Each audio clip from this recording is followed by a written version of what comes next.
تو پھر ان کی یہ جان چھوٹ جائے گی، ادروائز یہ جو معاملہ ہے یہ آگے خطرناک صورتحال کی طرف جائے گا۔ اور عدالت نے بار بار اس بات کا ذکر کیا کہ جناب ہمارے ہاتھ بندھے ہوئے ہیں، ہمارے ہاتھوں کو سپریم کورٹ آف پاکستان کے 4 فیصلوں نے باندھا ہوا ہے، لہٰذا اس طرف آپ نے زیادہ توجہ نہیں دی۔ چیف جسٹس عطر من اللہ صاحب کا یہ کہنا تھا کہ آزادی رائے کی آزادی کے محافظ ہیں لیکن اشتعال انگیزی کی اجازت نہیں دے سکتے۔ ان کا یہ کہنا تھا کہ کرمنل توہین بہت ہی حساس معاملہ ہوتا ہے، کرمنل توہین میں آپ کوئی توجیہ نہیں پیش کر سکتے، یعنی آپ اس کی کوئی یعنی جسٹیفیکیشن نہیں دے سکتے، کیونکہ اگر آپ جسٹیفیکیشن دینا کی کوشش کریں گے تو آپ پھر پھنستے چلے جائیں گے۔ اور پھر جسٹس عطر من اللہ نے حامد خان سے مکالمہ کرتے ہوئے کہا کہ جناب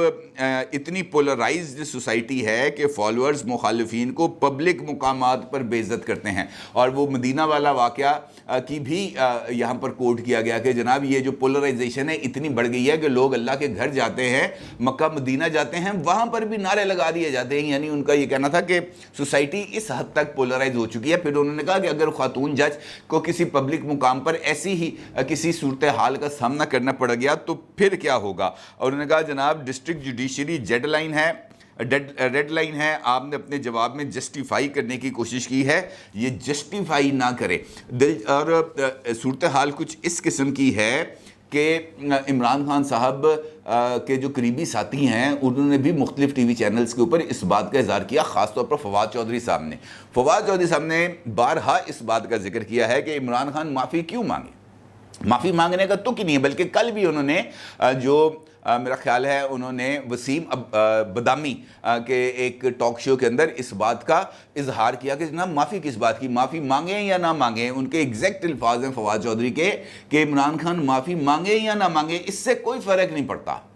یعنی آپ اس سے اندازہ لگائیں کہ ان کا لیڈر اس وقت شدید ترین مشکلات میں ہے، اور وہ ان کو اس بات کا مشورہ دینے کے کہ جناب آپ ہٹ وکٹ آؤٹ ہو جائیں گے، آپ ذرا تھوڑی سی احتیاط کریں۔ انہوں نے جان کے عمران خان کو کہا کہ ایک قدم کریز میں پیچھے ہٹو اور پھر زور سے بیٹ پیچھے کرو، تو گیند بلہ جڑا ہے نا ٹرن لگنے سی وہ لگ گیا، اور اب عمران خان صاحب کریز سے جو ہے وہ ان کے پاس اب کوئی آپشن نہیں ہے کہ وہ کریز سے باہر ہیں۔ مجھے ایسا لگ رہا ہے کہ فواد چودھری صاحب نے اس بات کا تہیہ کر رکھا ہے کہ انہوں نے عمران خان صاحب کی سیاست کے آگے مکمل طور پر فل سٹاپ لگانا ہے، مکمل طور پر انہوں نے کوئی ایسی گنجائش نہیں چھوڑنی کہ عمران خان صاحب سیاست میں واپس آ جائیں۔ یہ وہ بروٹس کا کردار ہے جو شاید اس وقت فواد چودھری صاحب ادا کر رہے ہیں، اور یہ جو ان کے جو پیٹھ کے اندر خنجر بھی بھونکیں گے آخر کار عمران خان صاحب نے پیچھے مڑ کے دیکھنا ہے تو فواد چودھری کے علاوہ ان کو کوئی اور بندہ نظر نہیں آنا، کیونکہ فواد چودھری صاحب ان کو جس طریقے سے بانس پہ چڑھا رہے ہیں اس کا کوئی اور نتیجہ نکلے گا، بلکہ عدالت کے اندر کارروائی کے دوران بھی اس بات کا ذکر کیا گیا۔ انہوں نے کہا کہ آپ کی جماعت کی سینئر لیڈرشپ بھی یہ جو اس معاملے کی گریوٹی کا اندازہ نہیں لگا رہی، اور وہ بھی مختلف طرح کے انتہا پسندانہ جو ہے وہ بیانات دے رہے ہیں۔ بلکہ بابر ستار صاحب، جسٹس بابر ستار صاحب نے اس بات کا ذکر کیا کہ جناب میرے پاس بھی ایک ان کے خلاف توہین عدالت کی کارروائی کی درخواست آئی تھی، میں نے اس کو خارج کر دیا کہ جناب اس کیس سے متعلقہ یہ جو کارروائی ہے یہ 5 رکنی بینچ کے سامنے چل رہی ہے، لہٰذا اس کے اوپر ابھی جو ہے کوئی کارروائی نہیں کی جائے گی۔ دیکھنے کی بات یہ ہے کہ بار بار معافی کی بات کی گئی، بار بار معافی کی بات کی گئی، لیکن عمران خان صاحب نے معافی نہیں مانگی۔ اب یہ ایک بہت امپورٹنٹ کوسچن ہے کہ عمران خان صاحب معافی کیوں نہیں مانگ رہے۔ میری نظر میں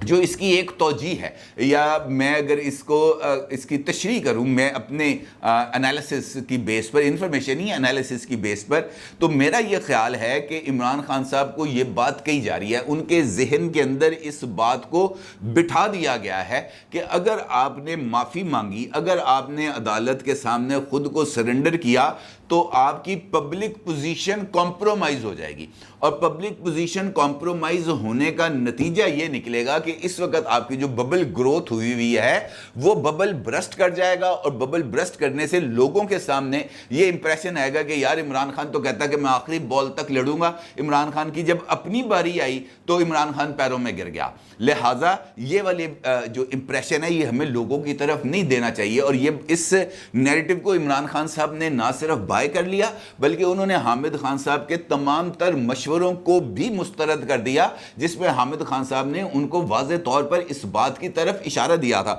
کہ جناب یہ صورتحال سنگین ہے، اس صورتحال سے ہمیں بچنا چاہیے، ہمیں عدالت کے اندر غیر مشروط طور پر معافی مانگنی چاہیے، ہمیں خود کو عدالت کے رحم و کرم پہ چھوڑنا چاہیے۔ لیکن جو عمران خان صاحب نے یہ جو بروٹس ہیں ان کے کہنے کے اوپر حامد خان صاحب سے کہا کہ یار کوئی ایسا کوئی درمیانی راستہ اختیار کرو کہ مجھے معافی نہ مانگنی پڑے، کچھ ایسا کرو کہ چکر چلا دو کوئی ایسا کہ مجھے معافی نہ مانگنی پڑے۔ اور پھر عمران خان صاحب کے کہنے کے اوپر یہ ریگریٹ کے جو لفظ ہے اس کو استعمال کیا گیا، جس میں کہا گیا کہ جناب عمران خان صاحب کو افسوس ہے۔ اچھا، اس کارروائی سے پہلے عمران خان صاحب کے پاس دو اور موقع آئے۔ ان کے پاس پشاور جلسے میں موقع تھا کہ وہ سرعام جلسے میں لوگوں کے سامنے برملا اس بات کا اظہار کر لیتے کہ اگر ان کی دل آزاری ہوئی ہے تو میں ان سے معذرت خواہ ہوں۔ اس کے بعد چشتیاں کے جلسے میں ان کے پاس موقع تھا کہ وہ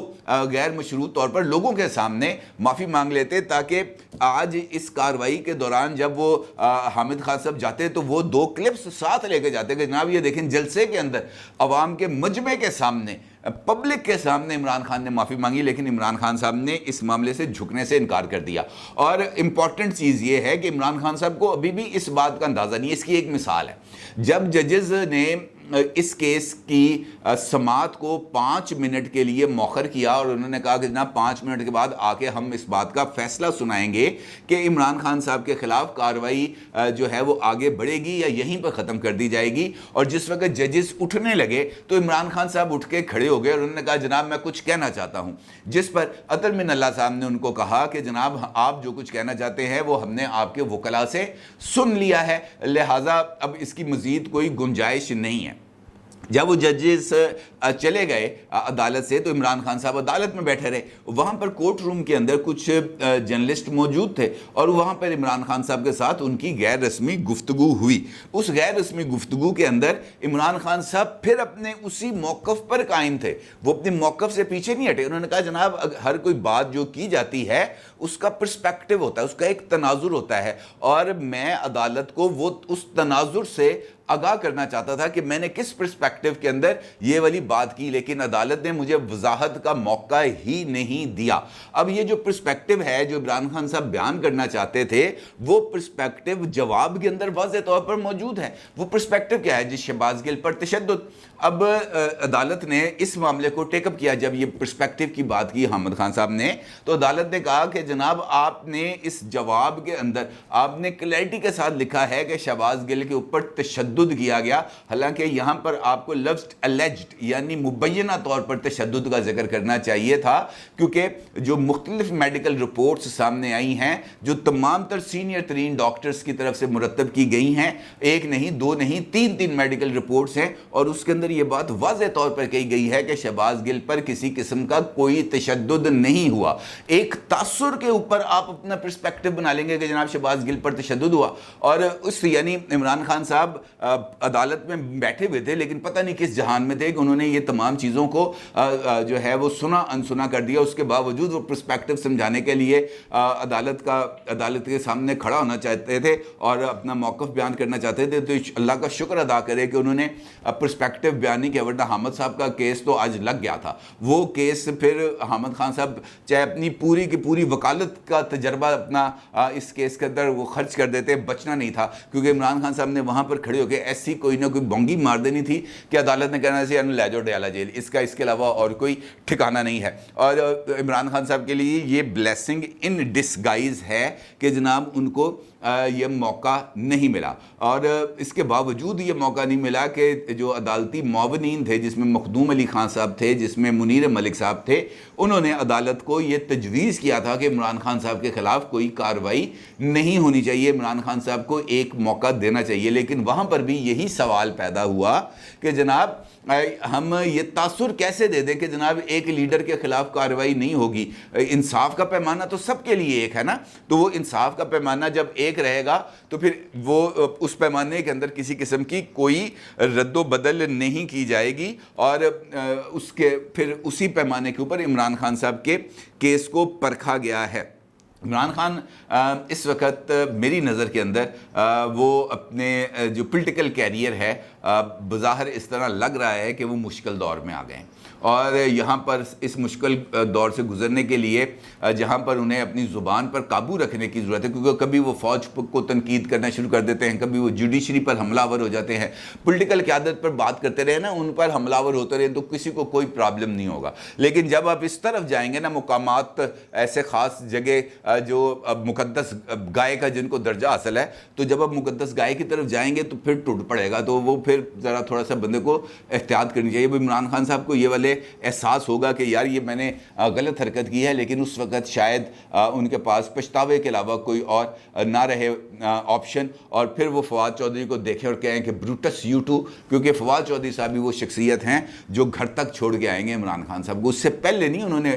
جان خلاصی کرنی۔ عمران خان صاحب کو چاہیے کہ وہ یہ دیکھیں کہ فواد چودھری صاحب آخر کس کی گیم کھیل رہے ہیں، وہ کس وجوہات کی بنا پر عمران خان صاحب کو بانس پہ چڑھا رہے ہیں۔ یہ پولیٹیکل چیز نہیں ہے جو عمران خان صاحب کرنے جا رہے ہیں، ہر ایک چیز سے سیاسی فائدے نہیں ملا کرتے۔ سیاست جو ہے وہ صرف پروفٹ ٹیکنگ کا نام نہیں ہے، یہ پروفٹ اینڈ لاس کا کام ہے کہ آپ کا کوئی فیصلہ آپ کو پروفٹ دے دیتا ہے، کوئی فیصلہ آپ کو لاس دے دیتا ہے، لہٰذا یہ پروفٹ اینڈ لاس چلتے رہتے ہیں۔ ہر ایک معاملے پر پیسے کمانے کی یا پروفٹ کمانے کی جو کوشش ہے وہ نہیں کرنی چاہیے، لیکن عمران خان صاحب کو یہ بات سمجھ میں آ جائے گی ستمبر کے بعد۔ اپنی رائے کا ضرور اظہار کیجیے گا۔ آپ کا بہت شکریہ، اللہ حافظ۔